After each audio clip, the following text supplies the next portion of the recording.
오늘 아침 묵상할 하나님의 말씀은 스바냐 2장 4절에서 15절까지 말씀입니다. 오늘 말씀은 유다 주변의 나라들에 대한 심판의 말씀입니다. 하나님께서 선지자를 통해서 유다뿐 아니라 주변 나라에 대한 심판도 예언하시는 이유가 있습니다. 그것은 주변 나라들 가운데에도 하나님의 주권을 선포하심입니다. 이것은 주변 나라들에게도 일어나는 일들을 통해서 하나님의 주권을 인정하고 돌아올 수 있는 기회를 주시는 겁니다. 또한 주변 나라에 임한 일들을 목격하고 유다도 깨닫게 하시기 위함입니다. 우리의 주변의 환경과 상황, 일어나는 일들을 통해서 우리는 무엇을 깨닫게 됩니까? 나에게는 이런 일이 일어나지 않아서 참 다행이다.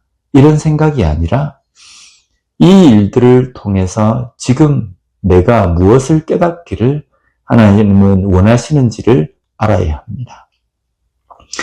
한국에 일어나는 일, 미국에서 일어나는 일, 그리고 세계 곳곳에서 일어나는 일을 우리는 방송을 통해서 접하게 됩니다. 그때에 우리는 지금 내게 주시는 하나님의 메시지를 깨달아야 합니다.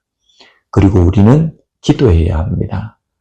우리 주변의 모든 나라와 사람들을 위해서 기도하는 우리가 되었으면 좋겠습니다. 첫 번째, 하나님은 유다의 서쪽 블레셋을 심판하십니다. 블레셋은 오늘날 이스라엘 서쪽에 위치한 가자 지구를 포함한 주변 영토입니다. 블레셋은 유다의 서쪽에 위치해서 끊임없이 유다를 괴롭혔습니다. 그래서 구약 성경에서 이스라엘이 전쟁을 한다면 자주 등장하는 나라가 바로 이 블레셋입니다. 블레셋은 교만함과 폭력의 상징입니다. 그런 블레셋을 심판하십니다. 당시에 유다를 상대로 전쟁을 벌인 나라들은 단순한 나라와 나라의 전쟁으로 생각하지 않았습니다. 유다를 이기고 이스라엘을 이긴 것을 마치 하나님을 이긴 것으로 여겼습니다. 이런 블레셋을 교만이라고 표현하십니다. 블레셋을 향한 하나님의 심판을 통해서 우리는 교만과 포악함은 하나님께서 싫어하심을 깨달아야 합니다. 사람에 대한 교만은 곧 하나님에 대한 교만이기도 하기 때문입니다. 겸손하고 온유함을 가진 그리스도인으로 사는 우리 모두가 되었으면 좋겠습니다. 두 번째, 모압과 암몬에 대한 심판입니다. 8절 말씀을 보면 내가 모압의 비방과 암몬 자손이 조롱하는 말을 들었나니 그들이 내 백성을 비방하고 자기들의 경계에 대하여 교만하였느니라. 모압과 암몬은 이스라엘을 조롱하고 비방합니다. 그리고 자신들의 경계로 교만했습니다. 하나님은 이런 모압과 암몬을 소돔과 고모라와 같게 하시겠다고 말씀합니다. 소돔과 고모라는 죄악으로 인해서 하나님의 심판을 받은 도시입니다. 하늘에서 유황불이 내려서 도시가 흔적도 찾아볼 수 없도록 초토화되었습니다. 모압과 암몬도 이와 같이 됩니다. 이들은 자신들의 경계에 교만했습니다. 그 어떤 나라도 자신을 당할 수 없을 것이라는 교만입니다. 그리고 이런 교만은 이스라엘로 하나님에게로 향했습니다. 하나님은 그들의 교만한 모압과 암몬을 흔적도 없이 사라지게 하십니다. 이것을 통해 우리에게 주시는 교훈은 세상의 것을 의지함으로 교만해서는 안 된다는 것입니다.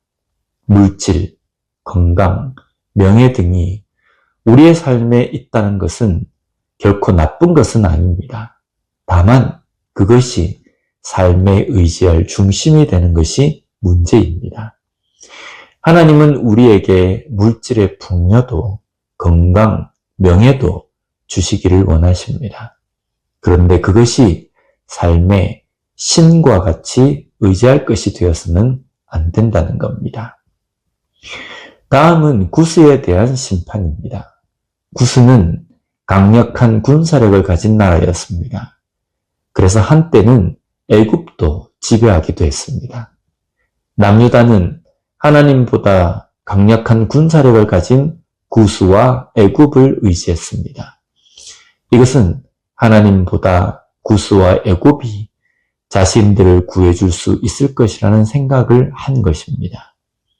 하나님은 구스의 심판을 통해서 구스 역시도 의지할 것이 되지 못함을 선포하십니다.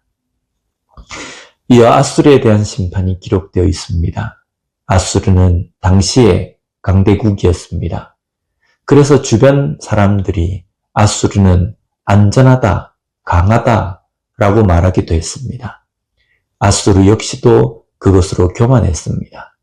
이런 성읍이 들짐승이 거하는 곳으로 바뀌게 된다는 겁니다. 오늘 말씀을 통해서 우리가 깨달아야 하는 것은 교만을 버리고 겸손으로 하나님 앞에 서는 것입니다. 그리고 다른 것을 의지할 것이 아니라 오직 하나님만을 의지하는 삶이 되어야 합니다. 내가 가진 것이 나쁜 것이라는 의미가 결코 아닙니다. 그런 것도 하나님께서 우리에게 누리도록 허락하신 것입니다. 그러기에 그것을 주신 하나님께 감사하고 하나님을 의지하는 삶이 되어야 합니다. 그런 삶으로 우리에게 주신 것을 겸손함으로 누리는 우리의 삶이 되었으면 좋겠습니다. 기도하겠습니다. 하나님 아버지 감사합니다. 오늘 말씀을 통해서 그리스도인으로서 이 땅의 삶을 어떻게 살아야 하는지 깨닫게 해주시니 감사합니다. 내가 뭔가를 좀 가졌다고 교만하지 않는 저희들이 되게 하여 주시옵소서. 때로는 우리의 삶에서 다른 사람들보다 더 나은 어떤 것을 내가 가지고 있다고 한다면 그것을 가질 수 있게 그것을 누리게 해주신 하나님께 감사하고 오히려 더욱더 하나님을 의지하고 붙드는 삶이 될 수 있도록 주님 도와주시옵소서. 오늘도 우리에게 주신 이 하루의 삶에서 겸손한 그리스도인의 모습으로 살아가는 우리가 되게 주님 붙들어 주시옵소서. 예수님 이름으로 기도드립니다. 아멘.